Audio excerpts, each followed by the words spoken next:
গোলাপ নামটি বললে বা শুনলেই যেন চোখের সামনে ভেসে ওঠে লাল টকটকে গোলাপের ছবি। আসলে গোলাপ তার সৌন্দর্য ও সুগন্ধের জন্যই নয়, বরং তার উপকারিতা দিয়েও মানুষকে মুগ্ধ করেছে। তাই তো গোলাপকে ফুলের রানী বলা হয়। শুধুমাত্র ফুলের রানীই নয়, গোলাপকে ভালোবাসার প্রতীকও বলা হয়। বিয়েবাড়ির সাজসজ্জায় হোক বা রূপচর্চায় অথবা বিশেষ কিছু রান্নায় কিংবা রান্নার গার্নিশের কাজে গোলাপের বিশেষ কদর রয়েছে। তাছাড়া প্রাচীন কাল থেকেই আয়ুর্বেদ শাস্ত্রেও গোলাপের ব্যবহার হয়ে আসছে। বিশেষ করে রূপচর্চায় গোলাপ বিভিন্নভাবে ব্যবহৃত হয়ে থাকে। তবে রূপচর্চায় গোলাপকে ফেস প্যাক বা টোনার হিসাবে ব্যবহার করা হলেও খুব কম সংখ্যক মানুষ আছেন যারা গোলাপকে স্নানের সামগ্রী হিসাবে মনে করেন, অর্থাৎ স্নানের জলে গোলাপের পাপড়ি মিশিয়ে স্নান করেন। তবে এটি শুধুমাত্র বিলাসিতা নয়, বরং এটির বিশেষ কিছু উপকারিতাও রয়েছে। কথিত আছে যে রানী ক্লিওপেট্রাও সবসময় গোলাপের পাপড়ি মেশানো জলেই স্নান করতেন, আর এটিই ছিল তার রূপচর্চার অন্যতম মাধ্যম।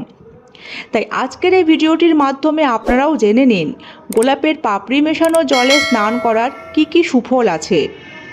আর ছোট্ট এই কয়েক মিনিটের ভিডিওটি দেখলেই আপনারা রূপচর্চার একটি বিশাল অস্ত্র খুঁজে পাবেন, যা আপনাদেরকেও রানী ক্লিওপেট্রার মতো সৌন্দর্য প্রদান করবে। আর এই ভিডিওটির শেষে আমি জানাবো যে কোন ধরনের জলে গোলাপের পাপড়ি মিশিয়ে স্নান করলে সুফল ভালো পাবেন। তো চলুন এবার একে একে জেনে নিন।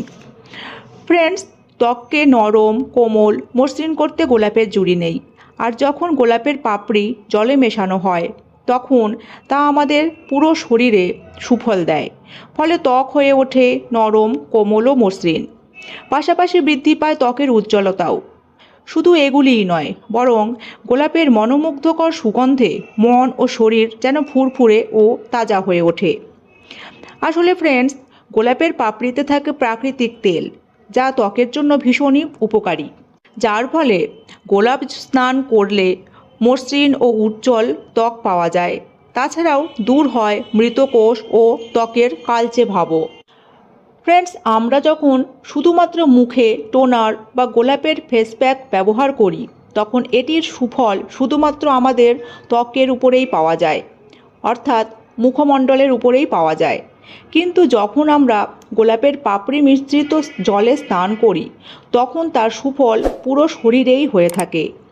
তাই পুরো শরীরের যত্ন একই সময়ে নিতে চাইলে অবশ্যই সপ্তাহে একবার হলেও গোলাপের পাপড়ি মিশ্রিত জলে স্নান করুন।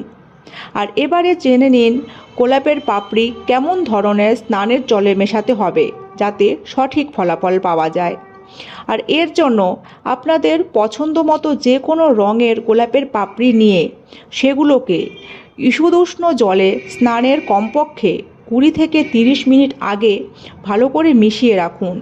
এতে করে স্নানের জলে গোলাপের পাপড়ির প্রাকৃতিক তেল ভালোভাবে মিশে যেতে পারবে।